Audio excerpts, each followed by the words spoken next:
my channel. If you're new here, I'm Ange, and today is going to be my Book of the Month unboxing.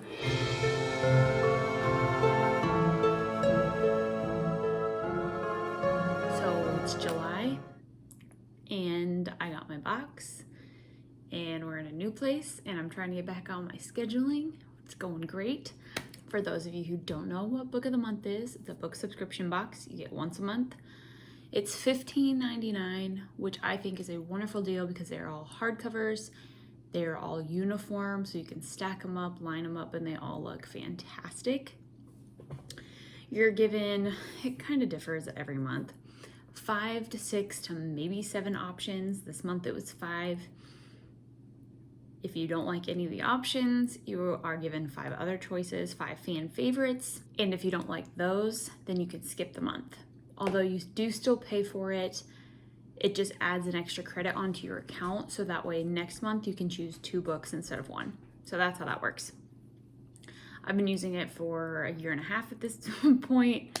I have been absolutely loving it. It's been super great. And I think, each month you are allowed 2 additional add-ons for $10.99 each, which I still think is a good deal because you're getting hardcovers. I don't do that very often. And I think that's it. I have a referral link I'll put down below if you're interested in signing up. You don't have to, it just gives me a credit. I think that's it. I've got my laptop here so I can go through the books for you guys. Yeah, so when you get on the app or the website, you can do either. You can scroll through all the options they give you. You can read. Each one will have a short little quick take at the bottom and give you just like a little overview of what it is.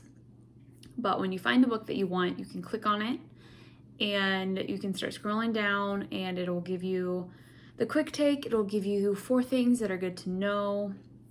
It'll give you a review, which is typically by some other author, and then it gives you a much longer synopsis. And that's what I base my, whether I'm gonna choose that one off of, is the long synopsis.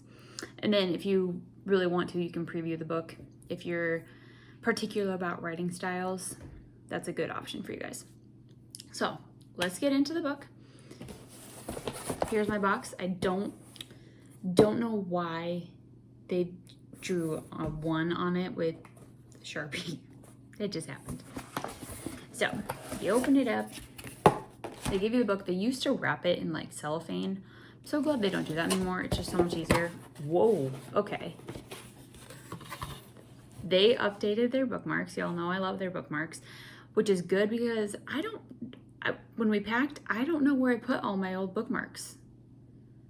Like, I don't know. I've been looking for them because I've been needing them. Anyway, this is interesting. Virtual book tour. This is not what they normally look like. I do have one nearby, but that's fine.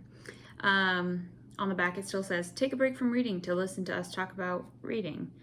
It says listen on Spotify and podcasts. So I wonder if they have a podcast that is Book of the Month. I don't know. That's interesting. Anyway, love their bookmarks. They're like cardstock, so they're kind of heavy duty, which is super nice because I go through them a lot. Okay, so the book that I chose is The Bodyguard by Katherine. And this is the one romance book from this selection of books. And I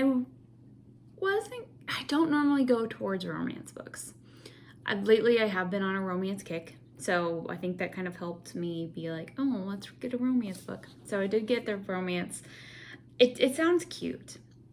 And I'm kind of excited for it. So let me tell you what this is. This is romance. Katherine is a 3-peat author. So that means she has been a Book of the Month choice author 3 times now. The quick take said, protect and serve, that's the job. But in this witty romance, the real question is whose heart needs protecting. Things that are good to know about it.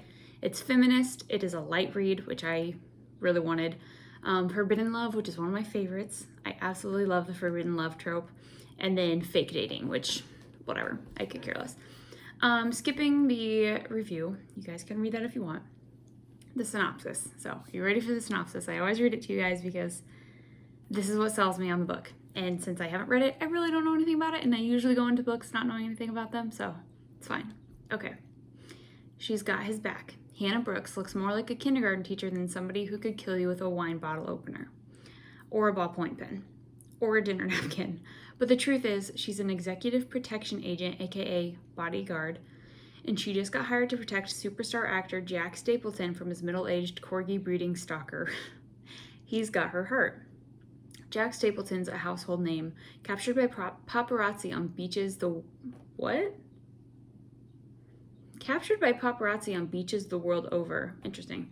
Famous for, among other things, rising out of the waves in all manner of clingy board shorts and glistening like a Roman deity. But a few years back, in the wake of a family tragedy, he dropped from the public eye and went off the grid. They've got a secret.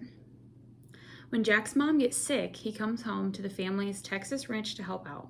Only one catch. He doesn't want his family to know about his stalker, or the bodyguard thing.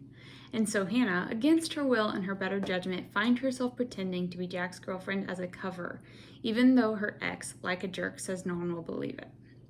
What could possibly go wrong? Hannah hardly believes it herself, but the more time she spends with Jack, the more real it all starts to seem. And there lies the heartbreak, because it's easy for Hannah to protect Jack. Protecting her own long-neglected heart, that's the hardest thing she's ever done. I think this sounds really fun, especially if it's a light read. Fake dating, sometimes I don't care for, but this one actually sounds kind of fun. It kind of reminds me of, is it The Proposal? Yeah, I think it kind of reminds me of The Proposal, only just, obviously different. And so I think this sounds fun. I'm very excited. I like the cover. She's wearing like, what is the term for that? I know it with the tassels. I can't think of what it is. And then like cowgirl boots. I think it's fun. So this is gonna be cute. I'm really excited for it. And it looks like there's a lot of dialogue, which is something I love. That means it's gonna be pretty quick to read. And since I've been on a romance kick, I will probably read this soon. I think I say that about every book of the month book that I choose, and I haven't read any the last couple months really, except for May's, which was disappointing, sadly. Anyway, okay, so that's the book that I chose. Now quickly, let's go through. I will tell you what each of the books, I'll tell you what each of the other choices for July were in a little quick take form. There were some more thrillers this month. Wasn't feeling thrillers again. So the first option was Firstborn, which was a thriller, and that's by Will Dean. When her sister turns up dead across the ocean, a young woman is sent on an exhilarating search for answers. The next book was Upgrade, which is sci-fi, by Blake Crouch, who's another three-peat author. Logan Ramsey learns the hard way that sometimes evolution can be a real downgrade if you're not careful. The next was The Bodyguard, talked about that. The next one after that was You Were Invited by Amanda J. Adisa, which is another thriller. This was an early release, and it said, "Welcome to the wedding from hell. We've got lost dresses, tabloids, private investigators, and an unexplained murder." I did kind of hesitate on this one because I do kind of like things like that, where it's like a wedding and everything just goes to crap. It sounded kind of interesting. And then the last option was, this was the one I think that I was tied with for The Bodyguard, the one that I was going neck and neck with. Tomorrow and Tomorrow and Tomorrow by Gabrielle Zevin. It's a literary fiction. This moving story of friendship and art making will have you nostalgic for your favorite childhood video games. I like to game. I like video games, especially my nostalgic childhood games, so I was really tempted to try this one out. And also, it kind of reminded me a little bit of The People We Keep, which was my June or July book of the month from last year. That was a huge pleasant surprise for me. I was not expecting it to be as good as it was, and it kind of had the same thing as literary fiction. It was kind of like a 90s road trip situation, and that's kind of what this is making me think of, and just like a story of friendship and art making. I don't know, something about that just sounded like it was really calling to me, but I didn't get it. I hope that it shows up somewhere in my life again that I can grab it. I mean, I can always add it as an add-on if I want to, but I didn't do it. There's other books that keep catching my eye more. So anyway, those were the books this month. I'm excited for mine. I'm really excited for mine. Which of those options would you choose if you had a book of the month subscription? And if you do have a subscription, what book did you choose? I'm very curious. I'd like to know these things. Pretty much it for this video. I don't think there's anything else to say. If you want to follow me on any other socials, you guys, I'm on Goodreads. That's where I'm probably the most active. And then I am on Instagram. I haven't posted since probably April, maybe May. I'm really behind. And it's just because life got crazy. So I do plan on getting back up on that. And then I guess I have a TikTok. Haven't been active on that in a long time. So those are where I'm at. Yeah. And I hope you guys have a fantastic week, and I'll see you guys in my next video. Bye.